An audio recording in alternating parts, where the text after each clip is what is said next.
ओम शांति। ओम शांति। ओम शांति। आज बाबा कह रहा है कि बाप दादा चारों ओर के बेफिक्र बादशाहों को देख रहे हैं। बेफिक्र बादशाह। बाबा कहता है हर एक बच्चा सवेरे से उठकर बेफिक्र स्थिति में स्थित हो जाता है कि कोई चिंता नहीं, बाबा बैठा है ना, बस दिन भर मुझे जो कार्य दिया गया उसको करना है। हर कर्म वो करता है। हर बच्चे का ये अनुभव है कि वो बेफिक्र बादशाही का जीवन, बादशाही भी है और बेफिक्री दोनों साथ साथ चल रही है। सबका कोई चिंता फिक्र तो नहीं आ रहा है, सब कुछ आ रहा है, हर तरह की परिस्थिति, लेकिन आगे क्या होगा, भविष्य खराब होगा, इस घुटन में तो नहीं जी रहे हैं ना। वर्तमान में भी खुश हैं कि हम श्रेष्ठ कर्म कर रहे हैं, तो बेफिक्री भी है और बादशाही भी है कि हम अपने ऊपर राज कर रहे हैं, किसी का बंधन में नहीं आकर कर रहे हैं। तो बाबा कहता है कि हमेशा बेफिक्री, तो ऐसा जीवन अच्छा लगता है ना, ऐसा ही जीवन अच्छा लगता है, मतलब जी रहे। आज तो लोग पल पल घुटन में जी रहे हैं, अब क्या होगा, अब क्या होगा, वर्तमान को भी खराब करते जा रहे हैं। और हम लोगों का क्या है कि वर्तमान भी श्रेष्ठ हो रहा है और भविष्य के लिए भी निश्चिंत है कि सब अच्छा होगा। क्यों? क्योंकि वर्तमान में कोई गलत कर्म नहीं कर रहे हैं। और कर अगर हो जाता है मिस्टेक से तो क्या करते, तुरंत क्षमा याचना करते हैं, बाबा को सच बता देते हैं, फिर उन लोगों को दुआ देते हैं। तो इससे क्या होता है कि हमारा जो पाप होता है वो लगभग कटित हो जाता है। बाबा बोलता है ना, जब तुम मुझे बता देते हो तो आधा कट जाता है, उसके बाद जब उसको क्षमा कर देना, क्षमा मांग लेना, दुआ देना, फिर योग का सकाश से उसको फिर खत्म करती हूँ। तो यह है बेफिक्री जीवन। कितनी प्यारी लग रही है, दिन रात कोई बात की फिक्र ही नहीं, लेकिन नशा है, नशा पूरा है कि हम कौन हैं, भगवान के बच्चे हैं, भगवान मेरा साथी है, कुछ भी होगा बाबा है ना, देख लेगा, बाबा है ना, कर देगा। तो जानते हो कि ये बेफिक्र रहने का जीवन बाप ने सिर्फ इस जन्म के लिए दिया है। बेफिक्र का जीवन केवल इस जन्म से, सत्युग में मतलब फिक्र नहीं, फिक्र ये सब थोड़ी ज्ञान रहेगा, ज्ञान ही नहीं रहेगा। जैसे यहाँ पर हजार चिंता है ना, और चिंता में भी बेफिक्री ये मायने रखता है। तो इसीलिए बाबा कहता है कि एक जीवन में देखो तुमको कैसा हम बना देते हैं। अभी तो अनुभव भी करते हो, बेफिक्र जीवन अगर है तो सदा मस्तक पर दिव्य ज्योति चमकती रहे। क्या होगा, कैसे होगा, कोई चिंता नहीं, बस अपना अच्छा एक्यूरेट कर्म करते जाएं, आगे का कोई चिंता नहीं, बाबा संभाल लेगा। बाबा बोलता है ना, हर वक्त बच्चे हम खड़े हैं, सारा चिंता मुझे देकर निश्चिंत हो जाओ। लेकिन फिर भी बच्चे क्या करते हैं, अपने माथे पर फिक्रों का टोकरा ले लेते हैं, फिक्रों का टोकरा ले लेते हैं, इसका क्या होगा, उसका क्या होगा, मेरा क्या होगा, ये सब का चिंता ले लेते हैं। तो बाबा कहता है ये भी हद का मेरा मेरा तुम्हें बोझिल कर रहा है, मेरा मेरा बोझिल कर रहा है। जब मेरा कुछ है ही नहीं तो हम चिंता क्यों करें। आज चलो ठीक है, आज कोई कर्म करने के लिए है, कर दिए, निश्चित अच्छे से अच्छा करेंगे, ये भी है। अगर एक कूली भी देख लीजिए कि अगर कूली भी कोई काम लेता है और वो बाबा के ज्ञान में है और बेफिक्र होकर जहाँ भी काम किया बहुत ईमानदारी से, मतलब एक होता है ना कि चलो कोई नहीं देखा तो चलो बैठ जाते हैं, काम नहीं कर रहे हैं। लेकिन जो बाबा का बच्चा है अगर कूली का भी काम कर रहा तो ये सोचेगा सेवा कर रहे हैं, और वो सेवा एकदम तन मन से लगा कर करेगा सब कुछ, तो उसका कर्म लोगों को नजर आएगा। ये बहुत मेहनती है, ये बहुत अच्छे से करता है, चारों तरफ उसको बुलाया जाएगा, यहाँ भी आ जाओ भाई जी, यहाँ भी आ जाओ, तुम कर दो काम। तो उसी तरह हम लोगों को केवल यही चीज़ पे ध्यान देना है, हर वक्त अच्छे से अच्छा करना है, ईमानदारी से करना है। मतलब बोलते हैं काम चोर नहीं बन के जीना है, मतलब टाइम भी है, शरीर भी, शरीर से आप कर भी सकते हैं, लेकिन शरीर से काम चोरी कर रहे हैं कि हमसे नहीं हो पाएगा। क्यों नहीं हो पाएगा? चाहे जिस स्थिति में शरीर को हिलाना डुलाना करते चले जाएं, आप देखिएगा कि फिर उसके बाद जो सवेरा निकलता है वो बहुत सुंदर होता है। तो इसीलिए बाबा कहता है कि बच्चे खुशनुमा ये जीवन बनने का है, तुम बेफिक्र बादशाह हो, तो ये सब सोचना बंद करो कि कितना करेंगे, कब तक करेंगे। जब तक संगम युग है तब तक करते रहना है, जब तक है संगम युग तब तक करते रहना है। मम्मा का एग्जाम्पल है ना, बाबा का एग्जाम्पल है ना। मम्मा अंतिम दिन भी 4 घंटा जो कि बैठकर नहीं कर सकती थी, सो बैठकर सेवा की, सारा काम की। तो सोचिए कि उन लोग एग्जाम्पल क्यों बनी। मम्मा को सब बोला भी कि मम्मा बाबा को आज आपको सेवा नहीं देना चाहिए था, आपका कितना तबीयत ठीक नहीं है। तो बोले कि बाबा नहीं जान रहा मेरा तबीयत है कि नहीं ठीक। तो बोले हाँ तो जान तो रहा है। तो बाबा फिर भी दिया काम, कुछ विशेष सोच कर दिया ना, क्या, ताकि आने वाली पीढ़ियां, जितने भी बच्चे तैयार हो, वो ये ना सोचे कि मम्मा तो लक्ष्मी बनने वाली है, बाबा तो उनको बख्श दिया, हम लोग से बहुत काम करवाया। ऐसा कोई नहीं बोल सके। इसीलिए मम्मा से सेवा कराया गया। अंतिम दिन भी सब कुछ करके गई। हम लोग भी एक नशा रखे, हम लोग मम्मा बन रहे हैं, बाबा समान बन रहे हैं, हमें करना ही है। हमें अंतिम अभी से ही संकल्प ले, बाबा मेरा अगर शरीर छूटने का भी जिस दिन रहेगा, उस दिन भी हम सब करके जाएं। कोई ये ना कहे कि हाँ अब मेरे ऊपर बोझा था इनका, अच्छा हुआ चल गया, बहुत खटाती थी, बहुत काम करवाती, आजकल तो वही बोलते हैं ना। लेकिन हम लोगों के लिए कोई नहीं बोले, नहीं रहती थी बहुत, इतना दिल से उन लोग दुआ देना, जाने के बाद तो ज़्यादा देगी।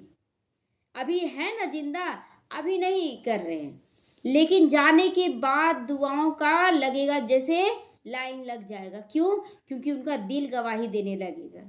बोलते ना कि जब तक कोई सामने है तो उसका अनुभव नहीं कर पाता है लोग, जब दूर जाता है तब पता चलता है कि उसका क्या वैल्यू था। तो इसीलिए हम लोगों को अंतिम दिन के लिए भी संकल्प करना है कि बाबा एकदम निश्चिंत होकर जाए, अंदर में जो रहे, बाहर से किसी भी आत्मा को नजर ना आए कि हम में क्या हो रहा है। हम एकदम करते धरते जाएं, ऐसा जीवन हम लोगों को बनाना है। तो बाबा कहता है कि अभी ऐसा ही जीवन बनाकर चलना, बेफिक्री का जीवन, खुशनुमा जीवन, खुश भी खुश रखे। अपने आप को खुश कैसे रखेंगे? नशा रहेगा ना कि एक तो अभी हम भगवान के बच्चे बने, दूसरा क्या है कि आने वाला भविष्य हमारा बहुत सुंदर है। कल परसों की मुरली चला ना, लोग हमें देखकर बेचारा कहते हैं, हम उन्हें देखकर बेचारा कहते हैं, है ना। लोग हमें देखकर क्यों कहते हैं? ऐस मौज में जी रहे ना उन लोग, तो उन लोग बोलते देखो इन लोग का क्या जीवन है, सब कुछ छोड़ छाड़ के एकदम हल्का हो गई है, एकदम कितना बैराग्य सन्यासी बन गई, क्या क्या लोग बोल देते हैं। लेकिन हम लोग खा रहे पी रहे सब कुछ कर रहे हैं, लेकिन निश्चिंत उन लोग का है। और हम लोग उनको इसलिए बेचारा कहते हैं कि उन लोगों का अल्पकाल है, और जिस दिन भी दुख परेशानी बढ़ जाएगा ना, उन लोग में इतना ताकत नहीं कि उन परिस्थितियों से वो निकल सके, क्योंकि उन लोग को तो आदत पड़ा हुआ है सुख भोगने का, ऐस मौज में रहने का। अचानक सारा चीज हट जाएगा तो क्या हालत होगा। उस समय के लिए बाबा बोलता है एवर रेडी बच्चे रहो, एवर रेडी रहो, उस समय की सेवाओं के लिए तैयार हो जाओ अभी से, कि एकदम बेफिक्र होकर, कितना मजा आएगा। ऐसा नहीं है कि उन लोगों का दुख देखकर दुख से निकालने के निमित्त बन जाएंगे, ये इस चीज की हमें खुशी है, क्योंकि दुख तो बढ़ना ही है। अब हम सोचे या ना सोचे, विनाश तो होना है ना। ऐसा थोड़ी कि हम नहीं सोचेंगे आज तो दिन बहुत सुंदर कटा बाबा, सो मेरा दिन बहुत अच्छा, रात हो ही नहीं, ऐसा हो सकता है? आपका दिन अच्छा कटा तो क्या रात नहीं होगा? रात होगा ना। तो उसी तरह विनाश तो होगा ना। तो इसीलिए हम बच्चे एवा रेडी रहें कि हम हर वक्त सेवा में, उस समय इतना मजा आएगा सेवा करने में सभी का कि कहने का नहीं। हमारा जितना भी से जमा हो रहा है ना, संकल्प से भी हल्के रहेंगे ना, हमारा संकल्प काम करना शुरू कर देगा। आज वो बहन फोन करके बोली दीदी रात में बहुत अच्छे से सोए, बहुत अच्छे से सोए, जिसके ऊपर प्रेतात्मा आ रही। हाँ, तो आज फ़ोन की तो बोली कि आज हम रात में ना बहुत अच्छे से सोए, और बोल दिए बाबा अब हम थक चुके हैं, अब हम कुछ नहीं करेंगे, अब तुम आओ, जो करना है तुम करो, लो हम सब कुछ यहाँ छोड़ देते, घर भी तुम्हारा, शरीर भी तुम्हारा, परिवार भी तुम्हारा, मेरा कुछ नहीं, हम सोने जा रहे हैं। कमज़ोर तो हो गई थी और सोई, बोलती है बहुत अच्छा लगा रात भर। अगर जो पागल रहेगी उसको नींद नहीं आएगा, दवा तो चल नहीं रहा है, तो वो पागल रहेगी तो उसको नींद आएगा रात में? नहीं ना। तो वो प्रेत आत्मा जो थी उसको जगाती थी रात भर। और अगर ऐसा नहीं होता ना, तो देखिए कितना उसके घर में परिवर्तन हो, सारा काम छोड़ दी वो, अब बैठी है घर में, काम करती थी छोड़ दी, और अब घर वाले काम कर रहे हैं, घर वाले काम कर रहे हैं। ऐसे बोलते हैं ना, घर वाला कुछ नहीं करता है, हम ही को करना पड़ता है। बाबा उसको आराम दे रहा है यही बहाने। दादी जानकी का भी एक बार हुआ था ना, तबीयत खराब हो गया था, तो बाबा क्या बोला कि बच्ची बहुत काम कर रही थी ना, इसलिए थोड़ा सा तुमको रेस्ट देने के लिए ये बीमारी आया, ताकि तुम बैठो और सारे लोग काम करें। तो इसलिए कभी कभी ऐसा होता है, बाबा आराम देने के लिए बैठा देता है। तो इसलिए बाबा कहता है ना कि बच्चे, हर जगह तुम्हारा कल्याण छुपा हुआ, हर बात में कल्याण। हमेशा खुश रहो, मुस्कुराते रहो, हंसते रहो, गाते रहो, नाचते रहो। यही बेफिक्री जीवन है ना। बेफिक्री जीवन क्या, कैसे चलेगा घर, कौन चलाएगा, कैसे होगा, कुछ नहीं। आज का दिन काम किए, निश्चिंत हो गए, बाबा अब तुम संभालो, हो गया। अच्छा, कोई चिंता है? अच्छा, सुबह से उठकर अमृत बेला किए, मुरली सुने, जो काम है वो ईमानदारी से, मतलब ऐसा नहीं है कि शरीर में थोड़ा सा भी कष्ट हुआ जाके सो जा रहे हैं, ऐसा तो हम लोग नहीं कर रहे हैं। हाँ, काम तो पूरा एक्यूरेट कर रहे हैं, और कोई चिंता नहीं कि कोई परिवार वाला कुछ बोलेगा। क्या बोलेगा? जब हम सब कुछ कर रहे हैं तो किसी को मुंह देंगे तब ना बोलने का।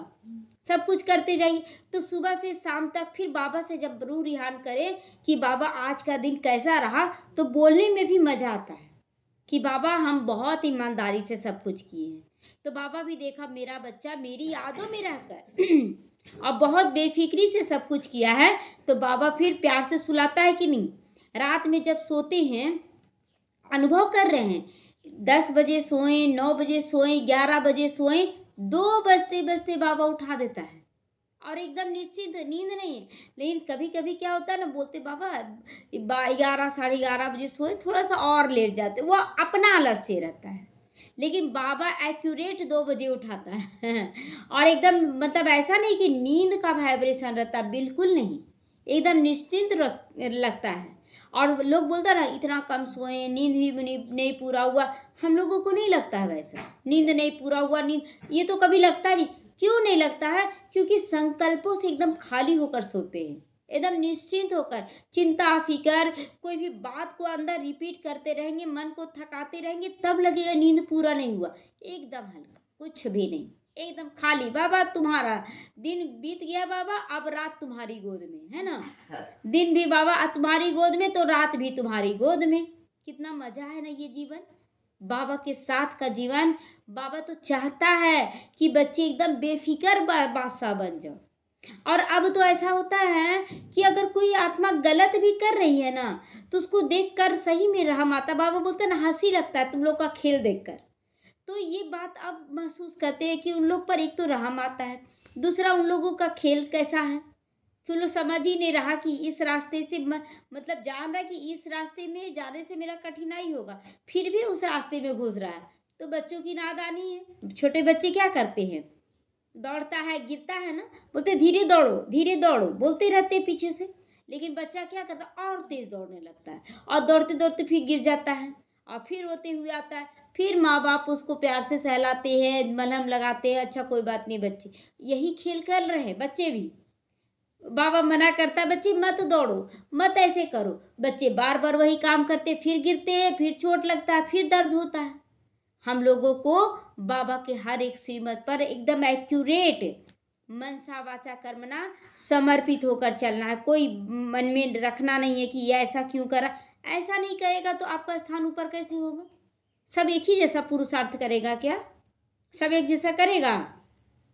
किसी को देखिएगा ना कि उसको खाना बनाने का बहुत शौक रहता है, बहुत शौक, मतलब वो चाहे जितना भी थक जाए, उसको खाना बनाने बोल दीजिए, वो खाना अच्छा अच्छा बना के दिखा देगा। किसी को होता है कि घर का सफाई का बहुत शौक होता है, वो दिन भर घर का साफ सफाई में लगा रहेगा, कैसे सजाएं, कैसे क्या करें, एक शौक होता है सबका। तो इसी तरह बाबा बोलता है ना कि देखो, आप देखिए कोई डॉक्टर भी बन रहा है, नंबर 1 डॉक्टर बन सकता है, कोई इंजीनियर बन रहा है, कोई नंबर 1 इंजीनियर बन सकता है। तो सबका पोस्ट अलग अलग होते हुए भी सब नंबर 1 बन सकता है ना। ऐसा नहीं है कि सब केवल मतलब मुरली चला रहे उसी में एक्यूरेट है, नहीं। बाबा कहता है कि बच्चे नंबर वार मत बनो, जो कर्म करो नंबर 1 का करो काम, जो भी सेवा करो नंबर 1 बन के सेवा करो, तो बस तुम्हारा नंबर 1 है, नंबर वार नहीं है। लेकिन आप कोई भी काम कर रहे हैं ना, थोड़ा सा डाउन होकर कर रहे हैं, तो उसमें तो होगा ही ना। हम पूरी तरह से समर्पण करके बाबा को, पूरी तरह से समर्पण, बाबा तुम जानो, कोई संकल्प विकल्प नहीं किसी भी आत्मा के लिए। और कौन देख रहा है मेरे अंदर? अगर गलत संकल्प चल रहा, कौन देख रहा है? बाबा देख रहा है, चाहे हम खुद देख रहे हैं ना, हम पहले देख रहे हैं ना खुद। बाबा तो देख ही रहा है, लेकिन हम लोगों को पता चलता है कि यहाँ इसके लिए गलत संकल्प नहीं करना है, यहाँ इसके लिए ऐसा नहीं बोलना है, लेकिन फिर भी हम बोल के निकल जाते हैं। और यही सूक्ष्म पाप है, यही सूक्ष्म पाप है। समाधान एक अलग चीज़ है, निंदा एक अलग चीज़ है। निंदा में समाधान नहीं होता है, लेकिन समाधान करना है तो उसके लिए बात रखना पड़ता है, क्या करना है क्या नहीं। तो दोनों में अंतर है। हम किस भावना से कोई भी काम कर रहे हैं, बाबा उस भावना को देखता है। तो हम दिन भर में अपनी मनसा वाचा कर्मणा तन मन धन समय श्वास संकल्प सब कुछ चेक करें कि कहाँ कहाँ व्यर्थ गंवा रहे। समय को भी व्यर्थ बहुत चला जाता है ना। जैसे कोई आत्मा गलत की, तो हम बाबा को याद कर रहे, लेकिन घड़ी घड़ी उस आत्मा का याद आ जाता है, वो ऐसे बोल रही थी, वो ऐसे कर रही थी, आता है कि नहीं? अच्छा, इसमें क्या किया जा रहा है? आपका संकल्प भी वेस्ट जा रहा है, आपका समय भी जा रहा है व्यर्थ, और शक्ति भी छीन रहा है, क्योंकि आप बाबा की जगह में उस आत्मा को याद करें जो कमजोर पहले से है। आप उसको याद करें, उसका वाइब्रेशन आने लग जाता है टेंशन वाला। तो इसीलिए बाबा कहता है, बच्चे क्यों याद करते हो तुम? जब सर्वशक्तिमान तुमको सब कुछ दे रहा है, तो फिर कमजोरों को तुम याद ही क्यों करते हो? क्यों याद करना किसी और को? उसको याद करने से, चिंता करने से क्या हो जाएगा? तो बेफिक्र बादशाही, एकदम बेफिक्री कर्म कर रहे हैं, बस अपना अच्छा कर्म करते जाएं और निश्चिंत बाबा को समर्पण करें कि बाबा ये सब कुछ आपको समर्पण है। तो बेफिक्र बादशाह, और यह बेफिक्री बादशाह का जीवन कितना प्यारा है, हर कर्म करते एकदम बेफिक्र। अब ज़्यादा काम कर लेंगे, थक जाएंगे, ये कभी महसूस करते बोलते हैं हम लोग कि ज़्यादा काम कर लेंगे तो थक जाएंगे?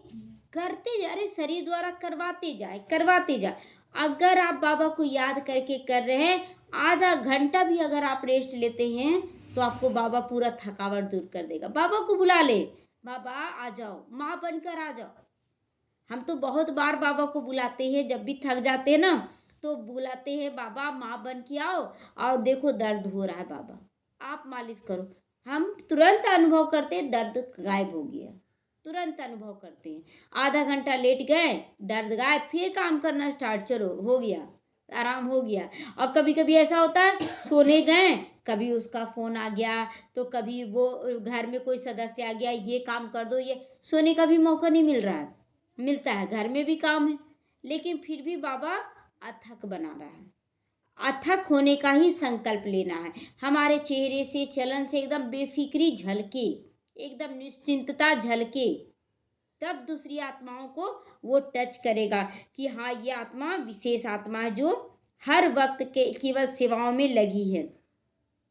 तो बार बार स्वयं को देखते रहो, और स्वयं देखिए, अगर मतलब सामने वाले को हमको कैसे परखना है कि अगर कोई ज्ञान की बात कर रहा है, तो हम लोग बोलते हैं ये बहुत अच्छा ज्ञान की बात कर रहा है, लेकिन जब वो क्वेश्चन करे ना, तब उस पर ध्यान दीजिए, क्योंकि उसके क्वेश्चन में ही उसका अंदर का स्थिति समाया हुआ रहता है। क्वेश्चन में ही अगर वो प्रश्न कर रहा ना, तो वो अपने अंदर के अनुसार ना प्रश्न करेगा, अपने अंदर के अनुसार। तो हमें उसे भी परखना है, उसकी बातों को पहले सुनना है कि वो क्या बोल रहा है, उसके बाद उसे ज्ञान देना है। ये परख कर हम बेफिक्र हैं, सामने वाले को भी बेफिक्र एकदम बना दे, हल्का कर दे एकदम, कोई भारी ना हो बाबा, कोई भारी ना हो। ये स्थिति हम लोगों को बनाकर चलना है, खुद भी बने बाबा, सबको बेफिक्र बनाते जाएं। बड़े से बड़ी परिस्थिति भी एकदम छोटी हो जाती है। हम लोग बोलते हैं बहुत बड़ी परिस्थिति है, बहुत बड़ी, कितनी बड़ी परिस्थिति है? अभी जिस आत्मा का चर्चा कर रहे हैं, उसके घर में कोई कमाने वाला नहीं है, घर घर में काम करती है वो बहन। यहाँ तक कि जिस दिन बच्चा हुआ उसका अभी हाल में, और 10 दिन या 15 दिन ऑपरेशन भी करवाई, और क्या की कि मतलब काम करने निकल गई, ऑपरेशन करवाई, बच्चा हुआ और 10 दिन में ही काम करने निकल गई। अब बोलिए कि बाहर वाला कोई समझेगा कि आपका ऑपरेशन हुआ है कि बच्चा हुआ है? 2-3 घर काम करने लगी और आती थी बच्चा को दूध खाने का भी नहीं, रोजी रोटी ये नहीं कि उसको खाने पीने भी बहुत कुछ मिल रहा, कुछ नहीं। 2-3 घर काम करना, घर में संभालना, बच्चे को पाल हम लोग थोड़ा सा काम करते थक जाते हैं। बाबा देख रहा था उसको, उस आत्मा को, और वो कर नहीं पा रही थी। घर में आती थी तो युगल जो था तो पीता खाता मारता पीटता था, हर तरह से ही करता था। अभी देखिए जो भूत प्रेत वाला ही कहानी हुआ उसके ऊपर, 5-5 वो जो बोला गया कि प्रेत आ गया, उसके कारण उसका युगल भी अभी डर गया।